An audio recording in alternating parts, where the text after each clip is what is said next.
Anger isn't the villain we often make it out to be. It's not some big bad wolf just lurking in the shadows.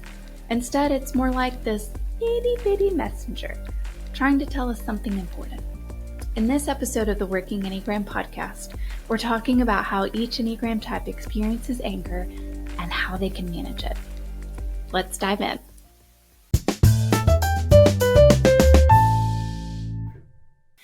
I want you to imagine anger as a brick. Now, bear with me. I promise this metaphor will make sense. But if we use that brick to build a house for someone in need, well, that's probably a really good use of that brick. But if we use it to smash in the car windshield of someone who made us mad, well, that's probably not the best use of that brick, although it might make us feel good in the moment. So what's the lesson here? Well, the lesson is that the brick isn't inherently good or bad. It's how we choose to use the brick and what we do with it that matters. And the same goes for anger. Anger is amoral, meaning it isn't either good or bad. It just is. And what we choose to do with our anger makes all the difference. Each of us has a unique relationship with anger based on our Enneagram type. So whether you're a type 1 or a type 8, understanding how your type interacts with anger can be a total game changer. If you aren't already familiar with the Enneagram, it is an ancient personality typing system that teaches 9 ways of seeing and 9 ways of being in the world. For example, 9 normals. And it helps us understand our personality better, as well as helping us appreciate the differences of other personality types. Now, if you don't already know your Enneagram type, well, I'd encourage you to pause this video right where you are, click the link in the description for a free assessment. Once you've completed the assessment, come back here and keep listening or watching. Something you should know about me is that, I used to be a pro at just burying my anger deep down. But once I realized that anger really wasn't the enemy, I learned that I could approach it differently. Now, when anger shows up, I follow, or at least I try to follow, a 4-step simple process. First, I acknowledge my anger by naming it. That means I will say out loud, I'm angry. Quick tip, try not to say this out loud in front of others, especially Enneagram 2s and 9s, because you will give them a heart attack. They will automatically think that you are angry at them, even if you're not. Now, the second thing I do is I try to get curious about what is triggering my anger? Where did my anger come from? So I'll ask questions like, why am I angry? And it's not enough to just say that I'm angry. Healthy anger management truly involves understanding what is underneath that emotion.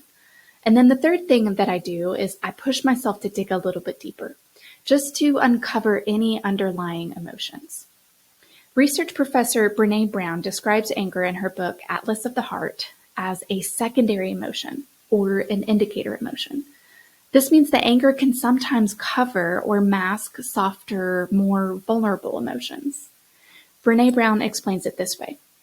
We live in a world where it is so much easier to just say, I am so pissed off, than it is to say, I feel so betrayed and hurt.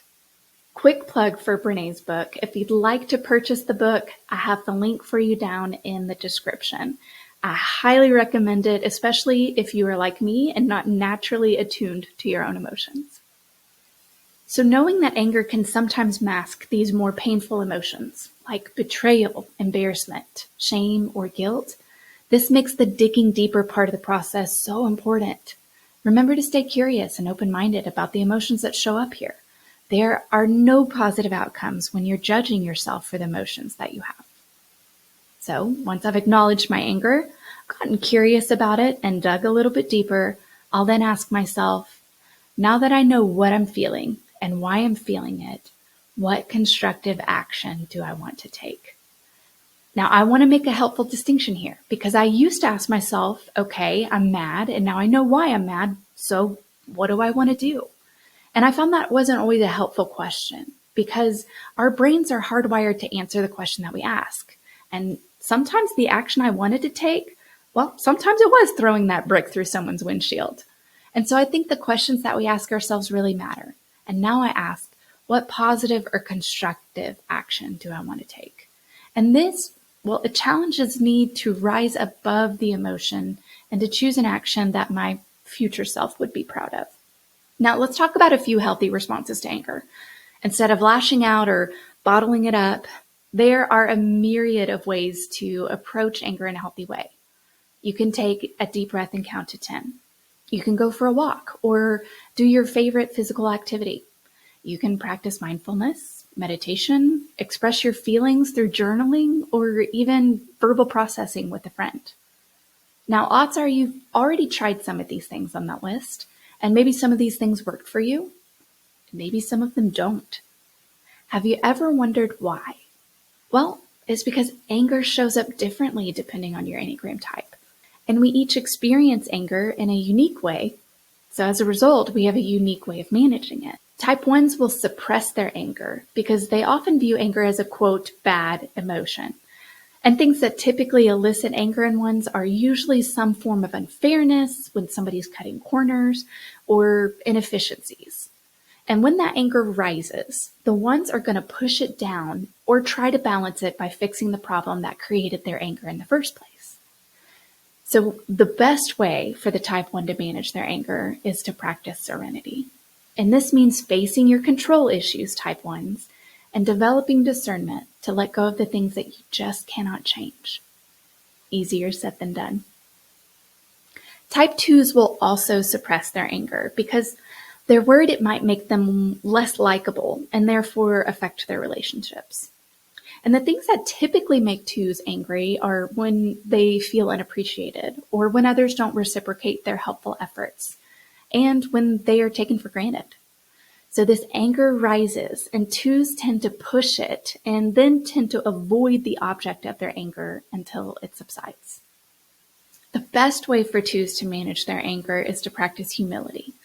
This means acknowledging the fact that you have needs without experiencing shame or guilt around those needs. It means courageously asking for help instead of expecting others to intuitively know what you need.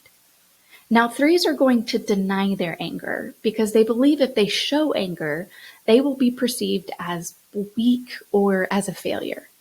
The things that often lead a 3 to experience anger are when they encounter obstacles or setbacks for the goals that they have, when they're not given credit where credit is due, or when they perceive themselves as falling short of their expectations.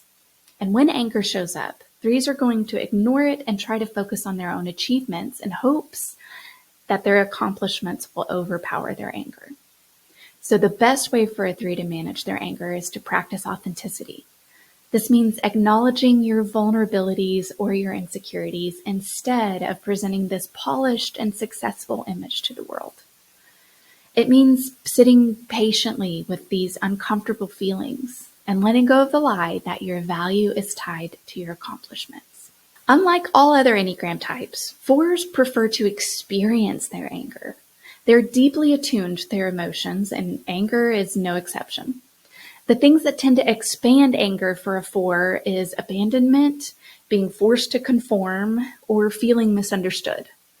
So when a 4 feels angry, it can be very intense, almost all-consuming, and they often experience a wide range of emotions with that anger. Emotions like sadness, frustration, despair, sometimes a more melancholy defeat.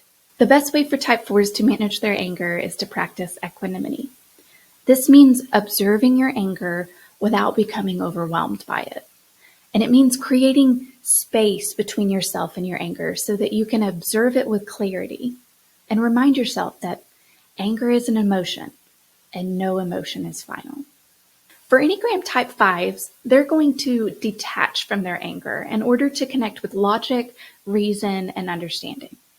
The things that typically ignite anger in a 5 are an invasion of their privacy, excess demands on their time or energy, or feeling intellectually dismissed. When anger shows up, 5s are going to isolate themselves or remove themselves in order to analyze and dissect their anger internally. They want to seek to understand the underlying causes, and then they want to rationalize their response. The best way to manage your anger as a 5 is not detaching, but practicing non-attachment. Here's what I mean. Detaching is removing yourself from anger, but non-attachment requires you to take a step back from your anger and observe it with a sense of curiosity instead of rationalization. It requires you to let go of attachment to specific outcomes or expectations that are related to your anger, instead of clinging to this desired outcome or trying to control external circumstances. So detachment is severing yourself from your anger, whereas non-attachment is holding an open hand with the expectations that you have. The best way for sixes to manage their anger is to practice courage. This requires you to confront your anger head on without succumbing to this overwhelming anxiety or insecurity. Courage requires you to consider the best case scenarios when working to address the source of your anger, and it allows you to cope with the fact that you can survive the unexpected and the unknown. Like threes, sevens are going to deny their anger, but sevens don't try to outdo their anger like the three does. Instead, they try to distract themselves from it. And the things that typically make a seven angry include limitations or restrictions on their freedom, boredom, or just constant negativity. And when anger shows up, sevens turn to just about anything that will make them feel good again. That's why the best way for sevens to manage their anger is to practice sobriety. This requires you to be present with your anger without seeking immediate distraction or avoidance. It requires you to exercise self-control, restraint, and delayed gratification. I promise you, this discipline of sobriety allows for an abundance of fun in the long run. Eights are the only Enneagram type who consistently express their anger outwardly. But underneath that outward display of strength and confidence, eights experience anger as a response to the feelings of vulnerability or powerlessness. So when eights are threatened, they use anger as a defense mechanism to regain a sense of control and to assert their dominance. The best way for an eight to manage their anger is by practicing innocence, which is fascinating, right? This requires you to embrace this emotional vulnerability and connect more deeply with your feelings and the feelings of others. Innocence allows you to view vulnerability as a strength, not a weakness, and that fosters genuine connection and emotional intimacy. Now, the type nines have a very interesting relationship with anger, in that they kind of fall asleep to their anger. And the things that typically cause a nine to experience anger are conflict, feeling ignored, or being pressured to make a decision. And when anger shows up, nines will minimize it, convincing themselves that it's not worth getting upset over. So rather than addressing the root cause of their anger directly, they just kind of sweep it under the rug and hope it goes away. But the best way for nines to manage their anger is to wake up to it and practice right action or engagement. This requires you to communicate your thoughts, your needs, your concerns openly and directly. Instead of avoiding conflicts, right action allows you to engage with conflicts in a calm way, seeking mutually beneficial solutions that honor the needs and the perspectives of everybody involved. And there you have it, folks. Anger isn't the enemy. It's a messenger with something very important to say. So the next time you feel that familiar surge of frustration, remember, it's not about the brick. It's how you choose to use it. Thanks for tuning in to the Working Enneagram podcast. That's the best I have for you today, and I'll see you in the next episode.